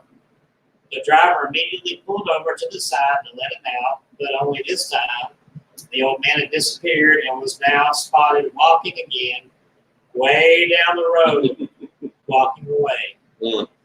Another person said that he thought he had hit the man with the vehicle, but when he stopped to check on the old man, no one was there. Do you believe this? Keep your eyes peeled on Route 66. I like that. I like that. So, Yeah. humpback old man ghost. I hadn't heard that one before. Well, let's The see. little boy's name was Henry. So, That sounds like a movie I saw. It was I think it was Henry Johnson or something like that. Because he was actually a story about him that died on that. so we've been going back and forth with ghost stories here tonight, and he just gave one, and I've got to find mine real quick. Okay. So she brought up the teddy bear, so I'm going to read a teddy bear ghost story here. Oh, yeah. It's late. It's almost midnight. So you decide it's time to go to sleep. Being the brave kid that you are, you're never scared of the dark Actually, until now. You lazily climb into bed, turn off the lights, pull the covers up to your chin, and you yawn. But not before placing your trusty childhood teddy bear by your side to guard you through the night. Pressing the button on its back, you hear it say in its childlike voice, "I love you. Let's cuddle." You look at it as your stress melts away at the calming glow of the toy's black eyes, illuminating from the orange glow of the outside streetlight before rolling over onto your other side. Just then, you feel a certain pressure behind you, as if someone's sitting on the bed with you. That's not possible, you assure yourself. I'm just really tired. But your curiosity gets the best of you. You slowly turn to the other side where your teddy bear is, and to your extreme horror, it is a half-decayed corpse of the man who used to live in the house before you. Oh. You scream and begin looking for your teddy bear. The corpse's head turns slowly, and he flashes you a toothless grin.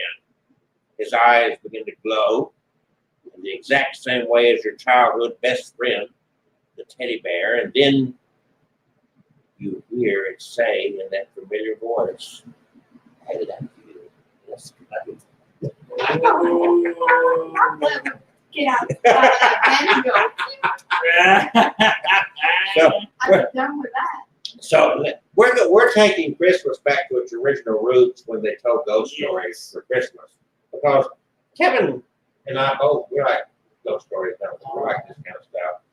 So you got anything else for us, Kevin? Yeah, you made me think. I made you think. Trying to look their name up here, so I can tell you what she's there. You might know who she is. Let me tell you. Here she is. There's an actress that shared her own horror story. This girl's younger than me. She's in her early 30s now. This happened when she was in her 20s. And she was already a known actress. There's a lot of people younger. Yeah, there's a lot of people younger than me, millions and billions. Brittany Snow. Have y'all heard of her? I think it was like Spears. Not Britney Spears. Not who you mean.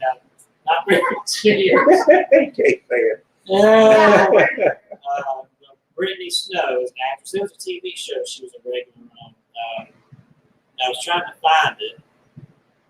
So you might. She was in the Pitch Perfect movies, Pitch Perfect 2. And there was a TV show she was on. Yeah, she's in Pitch Perfect 1 and 2. And she was on a regular TV show. So she's got a true story? Is what you're saying? Yeah. Okay. She's in that movie, The Pacifier, with Vin Diesel, where he plays a nanny. That's a pretty good movie. She was the oldest girl, a teenager. And but anyway, she shared this story. I thought it was pretty cool myself. Now, when she's not in Hollywood, her family has a home somewhere in the Midwest. And this was at Christmas time. It was snowing. And Brittany Snow in the snow. How about that? But her parents went out and she stayed home. She wanted to stay in and curl up and watch TV.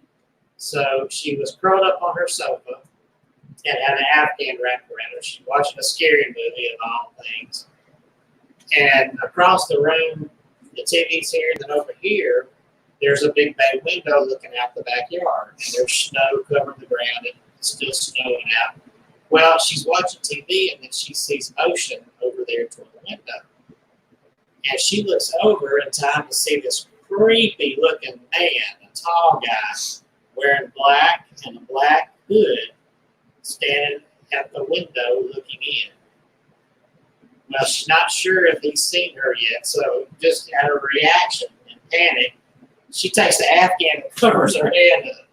And she's panicking. There's a prowler outside, who wouldn't panic. And she lowers the Afghan down to look, and he's in the window looking straight at her. And he starts smiling. And she notices in his hand that there's a knife. Well, she pulls the Afghan back up. She fumbles over where the cordless phone was next to her. She grabs it, pulls it out there, and dials 911. She stays under that Afghan. It didn't take long. There was probably a patrol car there by, but maybe a few minutes went by. And sirens. She sees the lights flashing out there, and she looks out, and the man is gone. So she figured he must have run off, probably got scared. Thank God. So the cops come to the door. She lets her quick, tells him he's in the backyard. He was at the window. But of course, they run around there to see, and they don't find anybody. But they come back to her and they tell her, man, there couldn't have been anybody out there. She said, well, what do you mean? He was right in the room. He goes, no, it's snowing, and that snow is still fresh. There are no footprints. So if he was outside that window, there'd be footprints. She said, I saw him in that window. I'm not crazy. And he said, man, he saw the TV on. He said, you in here watching the scary movies by yourself? She said, yeah. He said, you're probably just having a reaction. You got scared. You thought you saw something. She said, look, man, I am not crazy. I saw the dude outside the window. And the female cop is standing over there, looking where Brittany was sitting, and she looked at the window. Apparently, she stepped on something and made her look down. And she shoves the couch forward, and she starts snapping her fingers for her partner to come over. And she bends down and picks up a knife laying behind the sofa. she sent me to check the house. It's And almost sounds like a Halloween movie. Brittany realized, and the cops explained to her, he wasn't outside the window. He was standing behind you, and you saw his reflection. Mhm. They searched the house and couldn't find anything. They searched top to bottom. So how he got in, where he went, they don't know. He left his knife behind. Mm. So can you imagine? He was there behind her the whole dang time. See, And- if you're gonna look at it, Uh-huh. you are the- Yeah. So interesting thing, Christmas time, and that's why you have, what's the popular Christmas story, through Christmas Carol. Christmas Carol. That's why it's such a popular thing. It's a ghost story. Yeah. That's the bottom line. It's a ghost story. And ghost stories, Christmas time was a time of sitting around fireplaces and telling ghost stories. It wasn't just a Halloween thing. In fact, it was originally pretty much a Christmas thing. So I want to share, this is from the Paris Review, and there's a series of old original ghost stories for that time frame. And we're filling up the last 20 minutes or so of time. And you can also, let's go back and forth, right? Yeah. I got something to share when you finish that one. It's Okay. Christmas time. Something to recommend people to watch. Yeah, so as we get into the holiday season, I think Kevin and I are going to start a new tradition here. Christmas ghost stories. So I'll dress as a ghost of Christmas past with a chain wrapping. How's that? I've long thought of Christmas time as a season of mostly pleasant intrusions, 30 or so days of remembering to tend, checklist style, to the last pressing bit of Yuletide business that comes racing back to you, the well wishes, the trip to the Home Depot, the seasonal elves, and that's not sick elves, that's the working elves. This is the Feswick side of Christmas, that portion that makes you look up the word wassail when you encounter it Watson. I love Watson. and think, that would be fun. But what of the darker elements of Christmas? And what of Christmas for those people who enjoy making merry most years, but may have hit upon a bit of tricky patch? What succor of the season might they find at the proverbial end? Having experienced both sides of Christmas, there is but one constant I'm aware of that serves you well both in the merriest of times and the darkest. The classic English Christmas ghost story. You'd think Halloween would be the holiday that elicits the best macabre stories, but you're going to want to check that opinion and get more on the snow miser side of the equation. Time was the English love to scare you out of your mind come December, but in a fun way that resulted in stories well afield of your typical ghost story outing. If you're into ghost stories, you'll probably know that M.R. James is hailed as the master by most. You ever heard of M.R. James? Must look him up. His thing was to write a tale for Christmas, invite some of his fellow Eton dons and favorite students into his rooms, and read it over candlelight after everyone had been plied with eggnog. Readings for the season, but not really of the season. That's not a lot of actual Christmas in James. There's not a lot of actual Christmas in James stories. Writers of ghost stories, James included, love to make authoritative lists about what makes such stories work. They offer spectral prescriptions that, as you might gather, rarely hit upon the same guidelines, and then they tend to violate those notions within their own work. But I like the spirit of the endeavor. Naughty, nice list for a spooky crowd. And as someone who devours Christmas ghost stories in the happiest of years, and who turns to them too at those Christmases when the glimpsed mistletoe kisses of new lovers are akin to sprigs of holly jabbed through the temple, have some ideas of what you want when it's time to settle in with your eggnog. Dim the lights and turn favorites.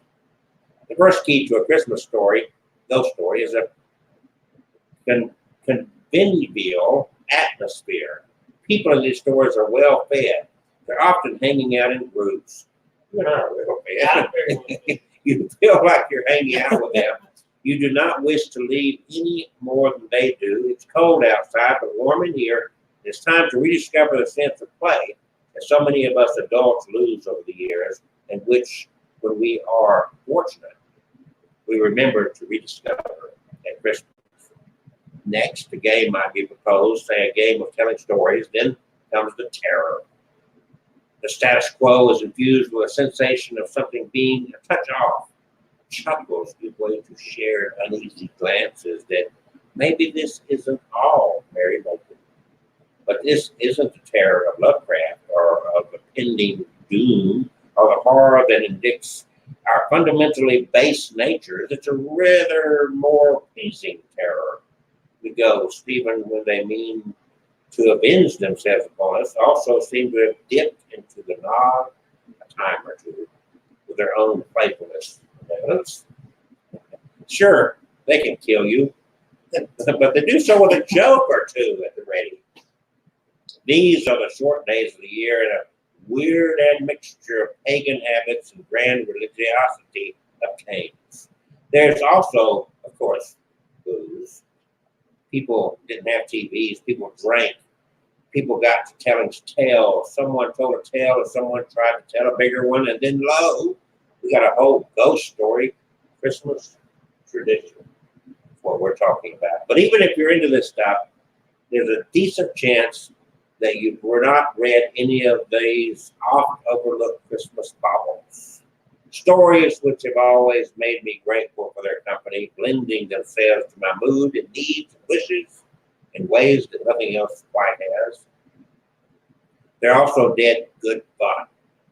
So ladle out some Perrier mead and just grab a Bud Light and allow me to recommend these ghostly tidings. This gives the background of what we're talking about for Christmas. And you said you thought of a Christmas story. Yeah, that's funny you said a Christmas story. Because I was going to mention that every year, you know, Halloween time, I'm always watching horror movies. I watch the Halloween movies, Friday the 13th, all those good things. And then, you know, the Christmas season, you got the Yuletide Festival movie, you know, happy holiday movies, or the funny ones like the National Lampoon Christmas movie, or A Christmas Story. That's my favorite one. The funny one about the Red Ryder BB gun. Oh, yeah. And they show that like marathon, 24-hour marathon, Christmas Eve on TBS every year. Christmas Story about Ralphie and the BB gun. Now, what's funny though is the guy that wrote and directed, made that movie. We did write the story, but he wrote the screenplay and turned it into a movie, directed it. His name Bob Clark, who's passed on, God rest his soul. Well, a lot of people don't know, he did a lot of comedies and things in the 80s, but before that, in the 70s, his specialty was horror movies. He made zombie movies. He made scary movies. He made one of the earliest slasher movies. And guess when it took place? Christmas time. In fact, the name of the movie is Black Christmas, and it came out in 1974. Now, there's a new remake coming out next month. Don't go see it. It looks like crap.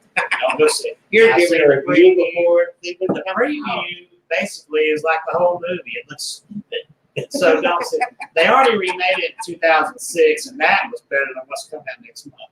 But anyway, watch the original. Don't say it. Whatever you do, I feel like Joe Bob Briggs over here. Stay away from me. But I love Joe Bob Briggs. Anyway, that's that drive me out movie guy. But the original, stick with it. 1974. It's creepy. In fact, don't blow it by looking at the new version. Yeah. I love the movie poster. It says if this movie doesn't make your skin crawl, it's on too tight. Ooh. And they're right. Lose that skin up. When I was a kid, it was one of the few movies that scared the crap out of me. Christmas. Black Christmas. And it's based on the old story about the caller is inside the house. An urban legend with the babysitter and the man upstairs. She keeps getting strange calls. It's traced inside the house. But this takes place, it was made and takes place in Canada in a sorority house. And you've got some known stars back then. Well, they were young but up and coming. You got Olivia Hussey, Margot Kidder, who played Lois Lane, and turned into a comedy actress, Andrea Martin, who was in My Big Fat Greek Wedding and some other movies. But when she was young, but these were young girls back then in their 20s. And they were sorority sisters in this house. They got their dead mother, who's hilarious. She's the comedian of the movie. She's got booze bottles hidden all over her. She pulls a book out of the bookcase, opens it up, and it's carved in there, a bottle hidden in there. She's drinking. She's hilarious. I got one of those on my But desk. Little flask inside the book. It looks almost like a Bible. but Bob Clark Dingus, man, it's funny because 10 years later he made a comedy Christmas movie. But this is a horror Christmas. I watch it every This is a Christmas. genuine horror movie. In fact, so good it was that guess who would watch it at his house every year until he died in the late 70s? Elvis Presley. Every Christmas he had a And old fashioned. it's called Black Christmas. Yeah. It's on Netflix or Amazon. It's on Netflix, Amazon, Shudder. It's everywhere. I gotta look at that. I may go see it. It's a good. It's on YouTube. You can rent it or whatever. I mean, I've got the DVD and I've got it also on digital because I love it so much. Friday the 13th coming out in December. We might just do an all-nighter with a marathon of scary movies. But Black Christmas, I mean, watch it. I recommend it. But the premise is that they start, the sorority sisters, most of them are gone for Christmas. There's a few left behind.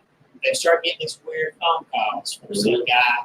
Sometimes he's crazy, and sometimes he's threatening, saying, I'm gonna cut you up. And every time they get these calls, one of the sisters disappears. So finally, the cops are bumbling around trying to find out because they found a young girl's dead body at the park nearby. What they don't know is the whole time, and you know it from the beginning, so I'm not giving it away. This guy is hiding in the attic. He's climbed the trellis, he's hiding in the attic. I love it because you never see him, you don't know who he is, it's a mystery.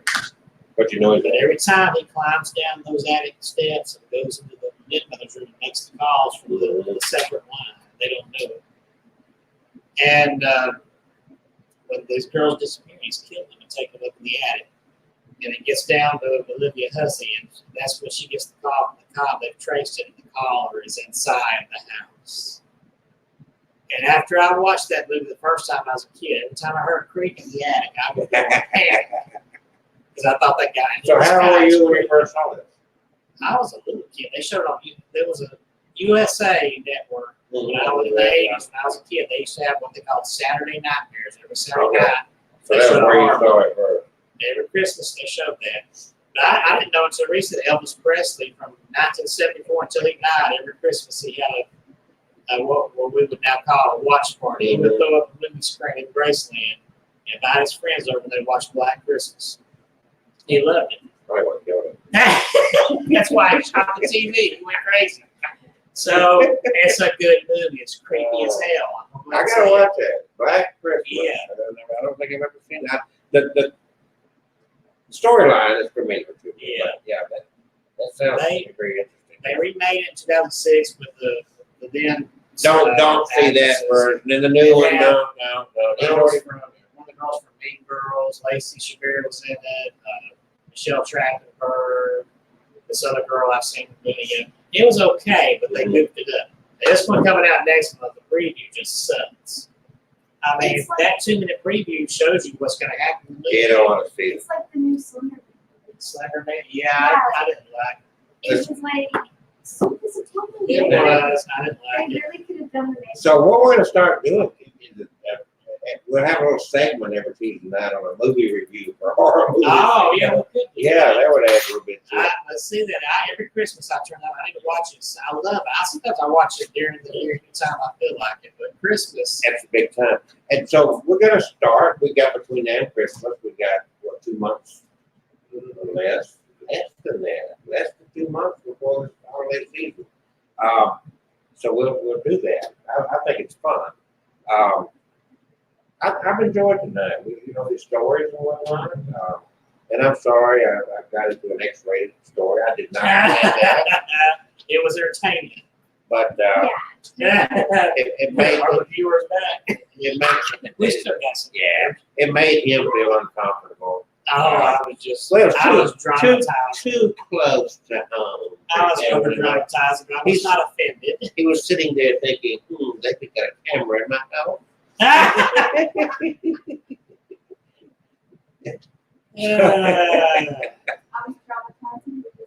was traumatizing. The reality is that, I think we should do this some all the time. We go stories. I love good stories. Dig up some more. I got a ton of them. There's stories I've shared on my podcast, The Haunted Collection. At some point, when my alleged friend will share the book with me, I'll finish reading it. He want a free copy. I don't want a free copy. This is the marketing I do for you. Oh, I appreciate it. Black Christmas. Black Christmas. I got to remember that myself because I really want to watch that. I may go to bed tonight and watch it. Yes, I know it's on Shudder. Let me see if it's on Netflix. It would be nice. I prefer Amazon. I dropped my Well, Netflix. it's on Amazon. Okay, because I dropped my Netflix account. That's It's on not on Amazon. Christmas. It's not. So Black Christmas is this is a our friend Kevin says It is Watch it. fantastic. it's good. But okay, while he's looking that up, Crimson, the Blood Painting, by Kevin Kane, a novel loosely based upon a true story. Excellent book. I've only got to read the first little bit. That's it. Yep. Okay, and that's on Amazon. That's what you say. He is creepy. Oh yeah, I love when you don't know who the kid when you can't see. it's more spooky that It's way. It's more crazy. scarier that way. Yeah. Once the reveal is done, it's gone. Yeah, Yeah. this one, it's a 9-bender too. Yeah, You I'm know trying who to he talk is. about your book Oh, here. go you ahead. know, I'm that's sorry. okay. Just forget this. You're not interested. Crimson, the blood painting. That limited edition. He's only got 5,000 left. Excellent though, and I started reading it, and he snatched it out of my hand. I I did haven't seen a copy since, but not. And it's going to be an I know. audio book. the fascinating thing about it is I know from just the opening pages there that it's going to be a good book. It was very captivating. Ever since then, it's like, God, he took the book away, and I never got to get into the story. So keep that in mind. You're going to like this Yeah. book. One of my coworkers bought it for her mom. Her mom loves to read and likes my work.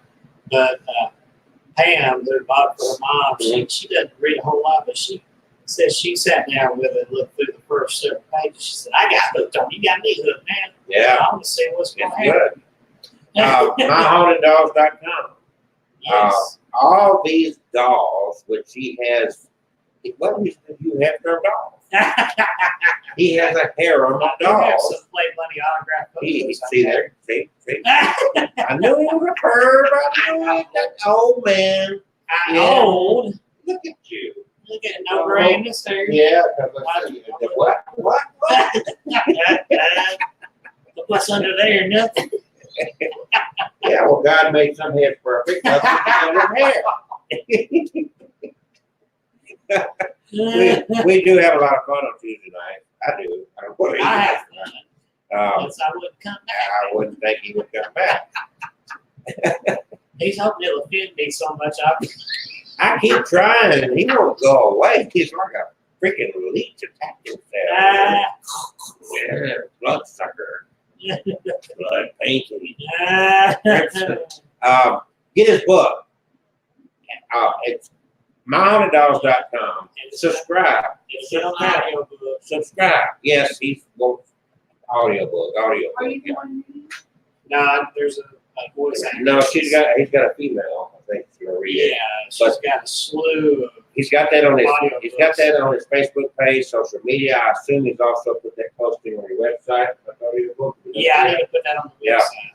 Stay tuned. Bookmark his website. We are now streaming 2 places at one time on YouTube, Abnormal Alabama, as well as Facebook, Abnormal Alabama. Thanks to our platform, we have improved the situation here. When we first started, we had a lot of hiccups, but we grow. Yep. We growing. I'm trying to work it down. I got you. I can't talk. I mean, no, I can. I didn't have this. Me too. I've been eating my prunes. That flushes everything out. I'd rather, they want to talk about that. I'd rather talk about sex. Oh, Lord. Oh my God. That's nasty. You're just a pervert. I am a pervert. I admit I'm a pervert. If you're wondering, Catherine suddenly got younger. She's. Yeah, and dyed her hair, right? I'm a prettier version. Oh. Okay. She's on All there. right, guys. AbnormalAlabama.com, AbnormalAlabama on YouTube, AbnormalAlabama on Instagram, AbnormalAlabama on Patreon, AbnormalAlabama on Facebook, MyHauntedDogs.com, MyHauntedDogs on YouTube. What do you call your Patreon? It's patreon.com/myhaunted-dogs. Oh, wait, see, you My finally got Haunted it. Dogs. My Haunted Dogs on Facebook. So, join us, help us out. Do you have t-shirts you want us to sell on Patreon? I don't have any t-shirts. What's special? Do you do any special videos just for your Patreon people?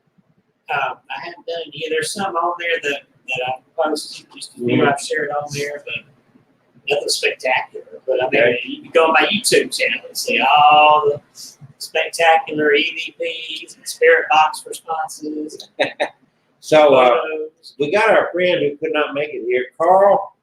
Hello, Carl, and he's been with us cyber-wise, I guess, here. So we just want to give a shout out to Carl. Yes. We hope that you and John both can join us again. Carl has some issues that he's got to take care of that hopefully, I think, I can't remember if this week or not, but we've all had a lot of little medical stuff going on. My stuff is nothing what I went to the ER for compared to what Carl's going through, compared to what Catherine's going through. Mine is like nothing. I had a thing on my back that erupted. So mine was nothing. Again, we got more people watching, so I want to get this out again. This is going to be an excellent book right here. We got Well, thank you. okay. Crimson, a blood painting by none other than our Kevin Kane, okay, the great author himself. Don't order it right now from Amazon. Go directly to him because he's got some in his trunk of his car. If you're in the Birmingham, Chelsea area, he would love to meet you in person and autograph it, take a selfie with you, right? Yeah, it's also a public place where I won't get. Well, and maybe we can, if you want to meet Kevin, we'll make arrangements to meet at the office here. Okay. Yeah. So this is an awesome book. I got started with it. I would like to finish it someday, but I know it's a captivating story, loosely based on a true story. And that's a real pain. That's one of the pains. That is one of that his book cover is one of the blood painting really good thing. Yeah. Okay. Yes. So My Haunted Dogs, which I had up here a while ago, his website, Patreon, I guess you got Instagram, Yes, Twitter, YouTube, Facebook. all that stuff. Follow him. Same with us. Everything we got at Abnormal Alabama. The tease on my new book is coming out. I've got a lot of work to do. I keep finding new material. I really would like to find some of these people I've been talking about and see if I can get them interviewed on this Tuesday night thing. That'd be fun. Find out what ghosts are you sleeping with. So I would like to find that. I mean, that'd be an interesting interview. Yeah. What about the guy, the 74-year-old guy, that's alien and stuff? I want to know where these aliens I want to interview him. So join us. Who knows what's going to happen? At the very least, we have a good time and tell stories. That's the very least.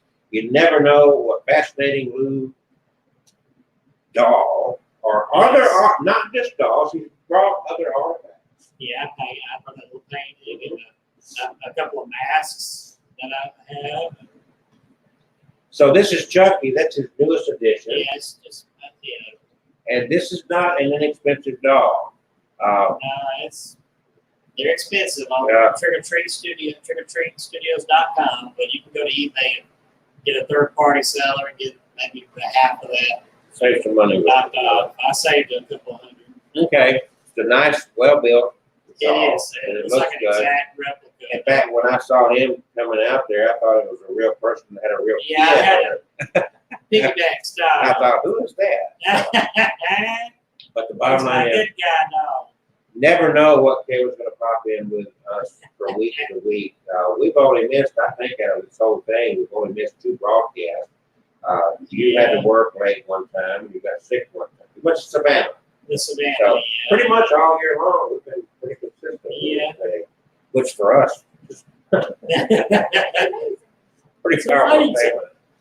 But we have fun and we tell stories. And he is also going to be working, co-authoring a book on Sweet Haunted Carolina. Sweet Haunted Carolina, Caroline is now streaming live on YouTube 24/7. Her webcam, no, don't ask. She's not going to get naked for you. If she does take her clothes off, please let us know. We need to have a chat with her. You were going to say something? I was gonna say, I also have just started a few pages of the next book of it is the sequel to my haunted collection. It's my haunted collection, The Dark Side. Ooh. There's gonna be some of the scarier items I have, and including the blood painting. Have you done Spirit Box EVP with your haunted dollhouse? Yeah, that's on YouTube. Okay. Remember we showed it in one episode. Yeah, and so that's pretty big. You can't carry that around too easily. But- It's fragile. It's from the The 50s. point I'm bringing this stuff up is because he's got a slew of interesting videos on Yes. his YouTube channel. He's got people that follow him from around the world, literally. So get with Kevin. I really promote him because I like him. He's good with this If stuff. you want to hear me tell ghost stories, every other week I post on my podcast, The Haunted Collection. Just go to myhauntedDolls.com. I've got a link there. You can listen to my podcast, Okay? Ghost and Horror Stories. We're going over by a couple of minutes here, and I just want to wrap things up real quick. So on Tuesday nights, we're here at 7 to 9 p.m. live streaming. You're welcome to join us, 1430 Highway 47 South in Columbiana. And we started putting some interesting lights out front to make it Yes. more easier to identify where we are. Everybody have a good night. We'll see you next Tuesday night. Good evening.